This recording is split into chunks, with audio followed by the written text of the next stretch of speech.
Hey guys, welcome back to my channel. This is Everly Jenny. If you're here, karibu sana. If you're a returning subscriber, thank you so much for sticking with me. Yo. Today I'm hyped. I'm happy to be here. I'm happy to be alive. I'm happy. I thank God for good health. I thank God for just everything. And I thank God for you, my beloved subscriber. I wanted to say watcher. It sounds weird. So karibu. Karibu means welcome for those who don't know English. Yeah. So today's topic is narcissists. Okay, common phrases narcissists often use. I know I've not done a narcissist video in such a long time, and I was just thinking about it, and I was just like, you know what, I need to just inform my people about how the common phrases that narcissists use, and maybe most of you don't even know that they're using that on you, and you might be thinking, okay, maybe it's just a usual term, but there are certain terms that they love using for some reason. It's my daughter.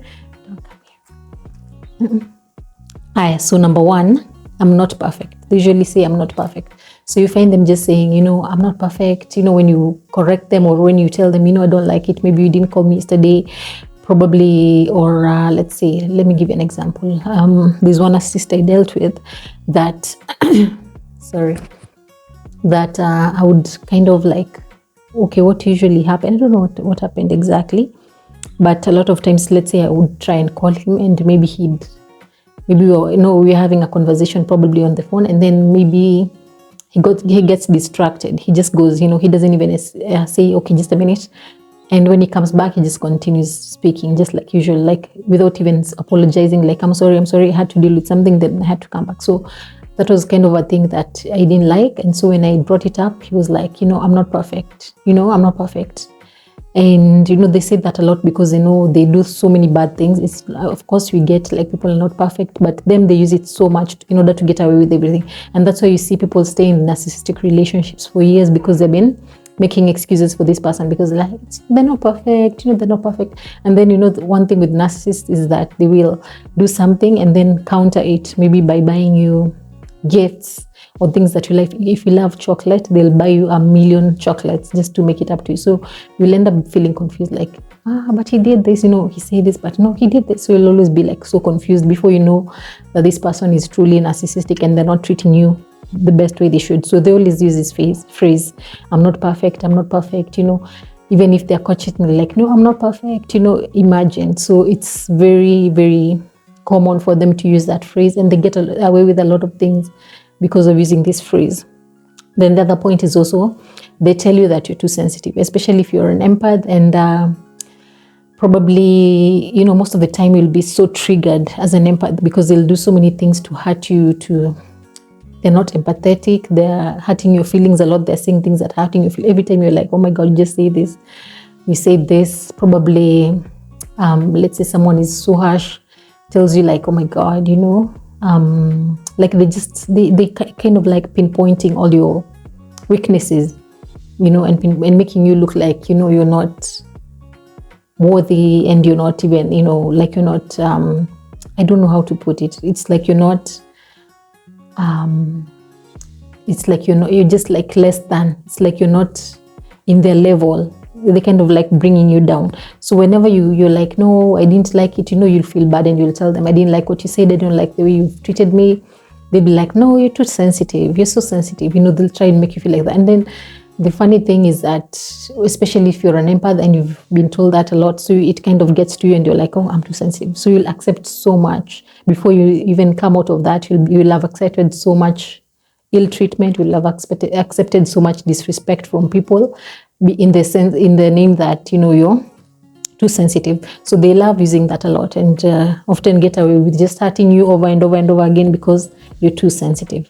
Then the other point is also, I know you better than you know yourself. I don't know why they say that. I think it's because they want to kind of like get into your mind and make you just kind of like play you with your mind and kind of like be a puppet master and make you do things, and even kind of like make you steer you into another direction, or make you make decisions that you in your right mind wouldn't make, So they kind of tell you, I know you better than you know yourself. So whenever they do that, it's like telling you that, like he or she knows you much, much better than you know them. You know yourself.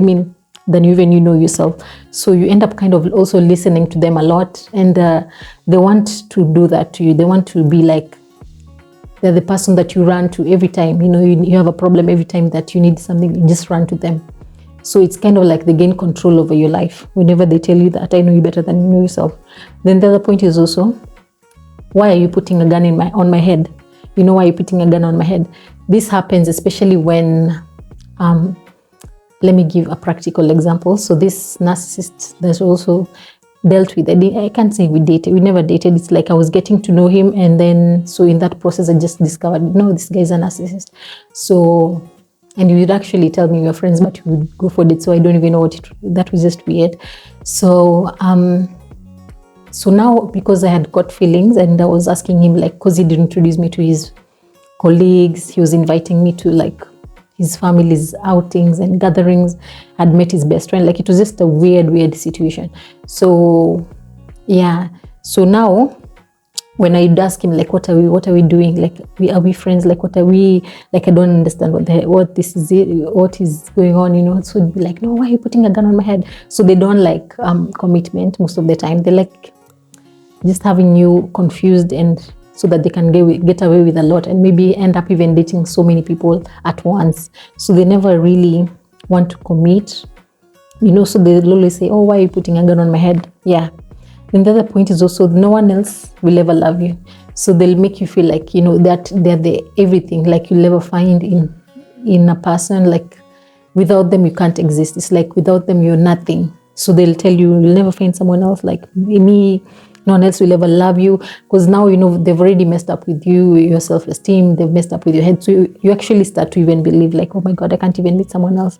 And you know, you're at that point, maybe you don't even have, you have low self-esteem, they've messed up with your self-esteem, and you kind of tend to believe them. So you'll end up staying. That's why you see so many people stay for years and years and years and years and don't break free from relationships. You're like, I've been with this person for 20 years, and you're wondering, like, why?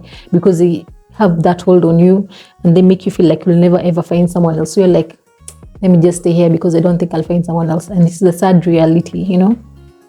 And then the other point is also, they tell you that you're insecure. So this person will often tell you, I remember one narcissist that I also dealt with, now this one was serious. It was a serious relationship. So he would tell me, so what he'd do, he'd check out other ladies in front of me. Maybe you're walking and he's checking out other ladies. So I was like, you know, looking at him like, what? Why are you looking? Like, are you, as in, I couldn't imagine, like, he's literally staring at other people.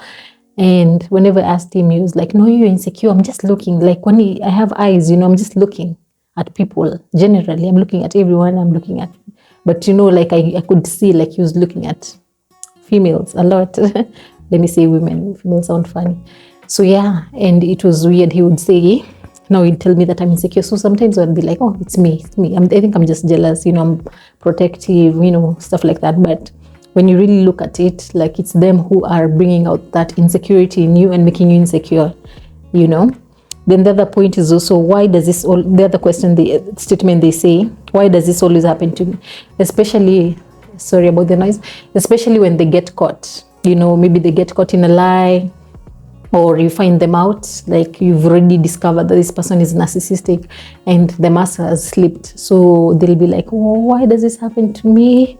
Why does it always happen to me? And then they're weird, like, they'll say it in a way that you'll even feel sorry for them. It's like they're almost like going to do something to themselves, like, oh my God. Because I remember this narcissist that I dealt with as well, when I discovered that he was not a good person and that he's narcissistic. So we were just having a conversation and he was driving. So I think that's when I was telling him, hey, this has to end. And he wasn't like accepting, and I'm like, you're not even treating me nicely. Like, why don't you want it to end? Because it doesn't make sense. So he was like, why does this happen to me? And then I could hear, like, him driving fast, you know. So it was scary. Like, I was even like, no, take it easy, don't even do something crazy. It's like, you know, so these people are just crazy by the so I don't know what happened after that. I think he kind of calmed down. We finished the conversation and that was that. But they often do that, and it's like kind of blackmailing you for you to stay, you know. They kind of do that to guilt trip you, you know. Then the other thing they say, your family or friends don't like me, you should avoid them. So usually they'll tell you that, oh, your family, your friends, they don't like me, you should best, if you want this relationship to thrive, you should avoid them. They do that to seclude you from them, to kind of like isolate you from them, so that, because they know if you're around family or friends who love you, they'll be able to notice his behavior and notice that this person is not good, this person is narcissistic. So that's why you find victims always isolated. You find probably they've not talked to their family in years. They don't even have a single friend, because the narcissist knows that once you even confide in someone else, that you'll be able to figure them out. So that's what they don't want. They want to isolate you and for you not to have friends. So that's what they do. Like your family, they'll even create, oh, your family and friends hate me, and maybe that's not the case. Then the other thing they love saying is that you're crazy or you're overreacting. So they'll see, as much as, they put you in weird situations and do things that are weird. And so when you react to that, or maybe you get upset and you're like, how could you do this to me? They always want someone who will just accept anything that they're dished out to them. So once you kind of like confront them, they'll tell you, you're crazy. So sometimes you'll actually feel like you're the one who's crazy. You'll be like, okay, maybe I'm crazy, and then, or maybe I'm overreacting. So that's what they usually tell you, to just feel like maybe you're overreacting, and then you end up like making excuses for them and then end up staying with them. That's what they want to happen, that you'll be able to make excuses for their behavior. Then the other point is also, you broke my trust and you have to earn it back. So that same narcissist who I was telling you, like, was driving so fast. I remember, because he started off love bombing me. He was very perfect. He would do things. He would go over and beyond. He did so many things. Even up to now, I still remember, like, he did nice things.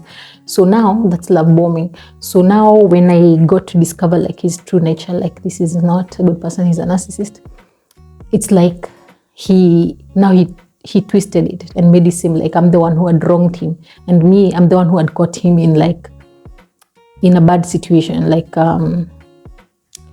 okay, he had told people something like, it's like we're not together, blah blah, like he's like single. So when I confronted him, it's like, now he was like, how could you do that? Now he's twisting it and making me seem like the bad person, like, oh, and even telling me that other women would be okay if they're cheated on. Other women, they would accept it when probably the husband is out partying, and the woman will just prepare a meal and that's it. So he wanted kind of like someone who's like that. So it's like he twisted it and made it seem like I'm the one who was a bad person, and he would say, like, it's like you've broken my trust, like you have to earn it back. So something like that. So I don't know, maybe these are the phrases that I could think about. Maybe you have more phrases, you can write them down in the comment section.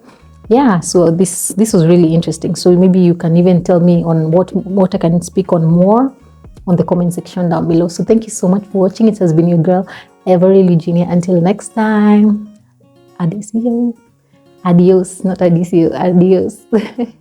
Bye.